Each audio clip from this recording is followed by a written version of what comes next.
Welcome to another deep dive with us. This time we're taking a look at India's place on the world stage, specifically in 2023. We've got the Ministry of External Affairs annual report, and let me tell you, it's a wild ride. Yeah, it's a really fascinating look at a country that's, becoming increasingly influential. And it's not just like a bunch of dry diplomatic stuff. This report shows how India is stepping up, taking charge, and making a real impact globally. It definitely showcases a proactive approach to diplomacy. You can see they're not just reacting to events, they're actively shaping the narrative and setting the agenda. Okay, so let's start with the big one. India held the G20 Presidency in 2023. Now, I know what you're thinking. Another international summit, big whoop. But the way India used this platform, well, it was really impressive. Yeah, they definitely made the most of it. Their theme was One Earth, One Family, One Future, which sounds catchy. But it wasn't just a slogan. They really focused on bringing the Global South's concerns to the forefront. Right, they actually walked the walk. They even hosted a separate summit specifically for leaders from the Global South, with 125 countries participating. Oh, wow. Yeah. So it's like they're saying, hey, world, we're a global player now, but we haven't forgotten where we come from. Exactly, and that resonated with a lot of countries. And you know what else is interesting? That whole One Earth, One Family, One Future thing, it actually connects back to India's ancient philosophy of Vasudhaiva Kutumbakam, which means the whole world is one family. It's fascinating how they're weaving their traditions into modern diplomacy. Yeah, it adds a whole other layer to their approach. And you know what else struck me? Their commitment to global solidarity. Remember India's vaccine diplomacy during the pandemic? Yeah, they really stepped up. Well, according to this report, they provided over 30 crore, that's 300 million, COVID-19 vaccine doses to over 100 countries and international organizations. That's a concrete example of their commitment. Not just words, but actions. It's like they're saying, we're all in this together, and we're going to do our part to help. Yeah. Okay, so beyond the G20 and vaccine diplomacy, this report is just packed with diplomatic activity. Presidential visits, the external affairs minister traveling to over 25 countries, meetings with world leaders from like every corner of the globe. They were everywhere. It's almost overwhelming just reading through it all. It's a whirlwind of diplomacy, but it reflects India's ambition. So what were some of the key engagements that stood out to you? Well, there's a lot, but I think the EU Indo-Pacific Ministerial Forum was a big one. And then, of course, there's the BRICS Foreign Ministers meeting. Right, BRICS, that's Brazil, Russia, India, China, and South Africa. Exactly. They also had the 78th UN General Assembly, all sorts of bilateral meetings. It's like they're hitting all the major diplomatic touch points. And they're not just attending, they're actively shaping the conversations. This is where things get really interesting for me. We see India forging these strategic partnerships, particularly in the Indo-Pacific region. You've got the Quad India, the U.S., Australia, and Japan coming together for a free and open Indo-Pacific. The Quad has gained a lot of momentum in recent years. Right, and then there's the comprehensive strategic global partnership with the U.S., which got a boost in 2023, plus 25 years of the India-France strategic partnership. You're picking up on a key theme here. India is building a network of allies. And they're doing it strategically to bolster their position in a region that's becoming increasingly important. Yeah, the Indo-Pacific is like the geopolitical hotspot these days. But of course, things aren't always so rosy, especially when it comes to China. The report doesn't shy away from those ongoing border issues. That's the elephant in the room. And it's clear that India is trying to walk a tightrope. They're committed to dialogue, but they're also making it clear that they won't compromise on their security and territorial integrity. Yeah, it's a tough balancing act. So tell me, what else is happening in India's backyard? Their relationships with their neighbors have to be a top priority, right? Oh, absolutely. The report dives into the nuances of those relationships. And what you see is a very personalized approach. Personalized? What do you mean by that? Well, they recognize that each neighbor has unique needs and concerns, so they tailor their approach accordingly. Okay, I'm intrigued. Give me some examples. Well, take Bhutan, for instance. The report mentions the King of Bhutan's visit to India and the participation of several Bhutanese ministers in various summits and events. It really highlights the depth of the relationship. Yeah, it sounds like they've got a strong bond. Then there's the Maldives. Do you remember those pictures of India gifting sea ambulances to the Maldives? Oh yeah, those were cool. Well, that's just one example of the kind of support they're providing. There are also infrastructure projects, capacity building initiatives, you name it. It's like they're really invested in the well-being of their neighbors. Exactly. But let's be real, not all relationships are smooth sailing. What about the complexities with, say, Pakistan?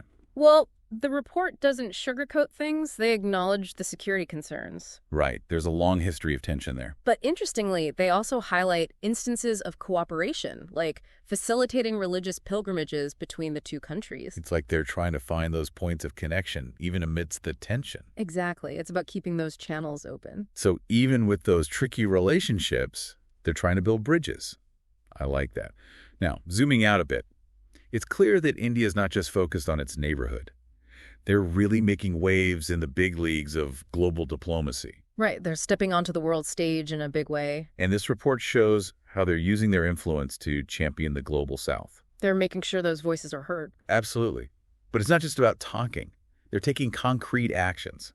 Like, remember that stat about 1.64 crore, that's 16.4 million passports being issued in 2023? Wow, that's a lot of passports. Right. And it's not just about travel. It's about connecting people, fostering a global outlook. Plus, they're really leveraging digital outreach and social media to connect with the Indian diaspora. It's smart. They're tapping into the power of the diaspora. Okay, so we've got this whirlwind of diplomatic activity, strategic partnerships, a focus on the global South. But we've only scratched the surface of this report. There's so much more to unpack. There is. We haven't even touched on the specifics of their development assistance and the various projects and initiatives they're involved in. Oh yeah, that's a whole other deep dive. Exactly. So buckle up, everyone, because in the next part of our deep dive, we're going to explore those specific initiatives and partnerships and really get a sense of India's strategic goals and its vision for the future. It's going to be fascinating. All right, so we've established that India's been busy on the world stage, but let's zoom in a bit. One thing that really jumps out from this report is their role as a development partner. It's pretty cool to see them stepping up, especially for their neighbors in the global South. Yeah, it's not just about being a good neighbor, though. It's a strategic move. They're building relationships, fostering stability, and using development assistance as a way to kind of, solidify those ties. Okay, I'm listening. What kind of initiatives are we talking about here? Well, take Bangladesh, for example. They received over $7.8 billion in lines of credit from India. Lines of credit, or LOCs, those are basically soft loans, right? Right. Specifically for development projects, it makes India Bangladesh's biggest development partner. So what are they using all that money for? Oh, all sorts of things. Infrastructure projects, energy, even support for the Bangladeshi armed forces. Get this. The Chief of Army Staff of India was the guest of honor at Bangladesh's big military parade last year. Really? That's a pretty big deal. Yeah, it shows a deep level of trust and cooperation. Okay, so it's more than just building roads and bridges. Absolutely. What about other countries? Sri Lanka, for instance. Sri Lanka is another good example. They received over $2.6 billion in LOCs, making them the second largest recipient of Indian assistance. And those sea ambulances we mentioned earlier. Well, they gifted to the Maldives. Yeah, those. Well, the external affairs minister actually flew to the Maldives to personally hand them over. That's a nice touch. So they're not just sending stuff, they're really invested in the relationship. Exactly. Okay, so we've got Bangladesh and Sri Lanka. What about some of those more complicated relationships, like with Nepal? Nepal is interesting. The focus there seems to be on connectivity. The report talks about India helping build the Terai Road, which connects different parts of Nepal. Ah, so it's literally building bridges. Yeah. There's also progress on cross-border rail networks, the East-West Highway, all sorts of things. Okay, so even with those, let's say, nuanced relationships, they're finding ways to cooperate. Right. What about Pakistan? Any progress there? Well, it's always a bit of a tightrope walk with Pakistan. The report acknowledges the security concerns, but they also highlight things like facilitating religious pilgrimages between the two countries. It's about keeping those people-to-people connections alive. Exactly. So it seems like they're trying to find common ground wherever they can. Now let's zoom out again for a second. We talked earlier about India championing the global South. Right. They're using their platform to really amplify those voices. Mm-hmm. And it's not just about regional influence. They're pushing for reforms in these global institutions, like the UN Security Council. They want to make sure the interests of developing nations are properly represented. It's about fairness and equity on the world stage. Okay, but beyond all the talk, what are they actually doing to support these countries? Well, those LOCs we talked about, they're not just for their neighbors. They extend to countries all over the global South. Plus, there are programs like ITEC. High tech? It stands for Indian Technical and Economic Cooperation Program. Basically, they offer training and education to thousands of people from developing countries every year. Wow, what kind of training? All sorts. Everything from IT and engineering to agriculture and healthcare. So they're investing in human capital. Exactly. It's about building long-term capacity. And what about those scholarship programs? I read something about that in the report. Well, yeah, those are important too. They give students from developing countries the chance to study in India. It fosters cultural exchange, builds connections. It's a really smart way to build those relationships for the future. Absolutely. And then there's this really cool initiative called the Scholarship Program for Diaspora Children. What's that about? It's specifically for children of the Indian diaspora. They get scholarships to study in India, connect with their roots. I love that. It's like they're recognizing the power of the diaspora. So it's not just about high-level diplomacy. It's about connecting with people on a personal level. Okay, one more thing before we move on. I was really intrigued by this whole heritage diplomacy thing they mentioned in the report. Oh, yeah, that's fascinating. What's that all about? They're actually involved in restoring cultural sites in other countries. Really?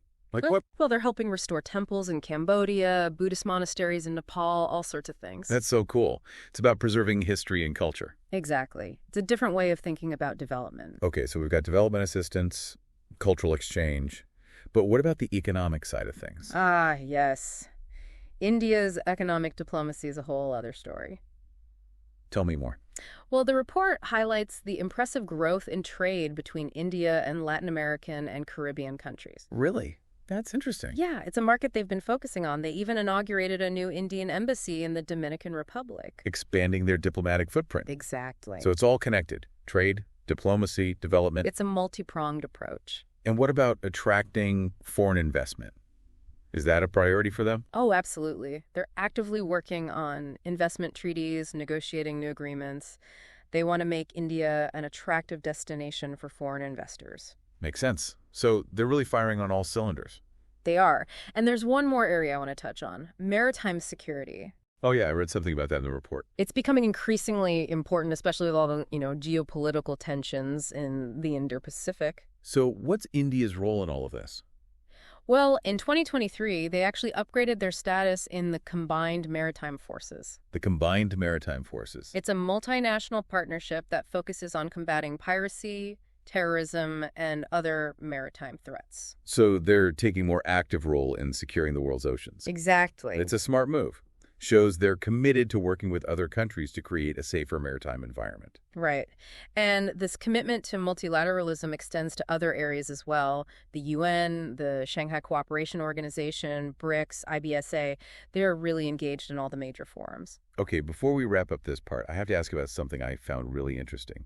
It might seem small, but I was intrigued by India's role in promoting the International Year of Millets. Ah, yes. The UN declared 2023 as the International Year of Millets, and India really took the lead in promoting them through the FAO. It's not just about healthy eating, though, right? Right. It's about supporting smallholder farmers, promoting sustainable agriculture. It's a great example of how India is using its platform to advocate for issues that are important to them and to the developing world. Absolutely. So it's clear that India is not just reacting to events. They're actively shaping them. They're playing a proactive role on the world stage. And that's what makes this whole deep dive so fascinating. We're not just looking at what they're doing, but also what it reveals about their vision for the future. It's like a glimpse into their ambitions and aspirations. Exactly. But we can't ignore the challenges they face. Right, those are important too. And in the next part of our deep dive, we'll explore those challenges, the opportunities too. We'll get a sense of how India is navigating this complex global landscape. Sounds good. I'm ready for part 3. All right, so we've seen all the cool things India is doing on the world stage. But it's not all smooth sailing, is it? What are some of the big roadblocks they're facing? Well, one of the biggest, and the report doesn't shy away from this, is the whole border situation with China. Yeah, that definitely came up a lot in the report. All that talk about the line of actual control, or LAC, and China trying to change things up. It sounds kind of tense. It is. The report mentions all these talks and even some disengagements, but, the tension's still there. It's a tough spot. They want to talk things out, but they're also not backing down on their territory. Well, you got to stand your ground. Yeah. So how do they handle that? I mean, talking, but also being tough. It's a balancing act for sure. And it shows this bigger trend of, multipolarity, lots of powerful countries all wanting influence, and that makes things complicated. Yeah, like a big game of Risk, Yeah. right? But with real consequences. Exactly. And it's not just China. The whole neighborhood has its own set of issues. Like, think about Myanmar with the humanitarian crisis there, or Sri Lanka still dealing with political instability. Plus, there's always the Pakistan situation. Yeah, no easy answers there. So how's India approaching all of this? The report makes it clear they're all about peace and stability, especially in their own backyard. They did a lot to help Sri Lanka with their economic problems, and they're pushing for peaceful solutions in Myanmar. But these things take time, and it needs a lot of careful diplomacy. So it's about being a good neighbor, but also being strategic. Right. But then there are those global problems that affect everyone, like climate change. You can't solve that alone. Yeah, those are the big ones that keep me up at night. Me too. And India's taking it seriously. They're involved in all these international groups, working on sustainable development, and really pushing for global action. But it takes everyone working together to actually solve these things. True. Okay, so another thing that caught my eye. All this talk about changing global institutions, like reforming the UN Security Council. What's the deal with that? Basically, India's saying the current system is outdated. It doesn't reflect how the world works now with so many powerful countries from the developing world. They want more of a voice at the table. So making sure everyone has a say, not just the same old players. Exactly. And it's not just the UN. They're also looking at the World Trade Organization, the International Monetary Fund, all of those big institutions that set the rules. They want things to be fairer for everyone. So leveling the playing field, basically. We've got border tensions, regional problems, global challenges, and then trying to change these huge global systems. It's a lot. Yeah. But I got to say, reading this report, I'm impressed by how proactive India is being. I agree. It's not just about reacting. They're trying to take charge and create the kind of world they want to see. Okay, so let's look at the bright side. With all these challenges, what are some of the good things coming out of this? Well, their economy's doing great, one of the fastest growing in the world. And that gives them a lot of power to, get things done internationally. It brings in investment and lets them pursue their goals more effectively. So being economically strong helps them be strong in other ways, too. Definitely. And they're using that to help other countries develop, especially in the global south. It's good for everyone involved. Right, like we talked about earlier with those development partnerships. Exactly. And it's not just money. They're also really good with technology. Think about those missions to the moon and Mars. And they're using that tech to solve problems back on Earth, like with disaster relief and healthcare.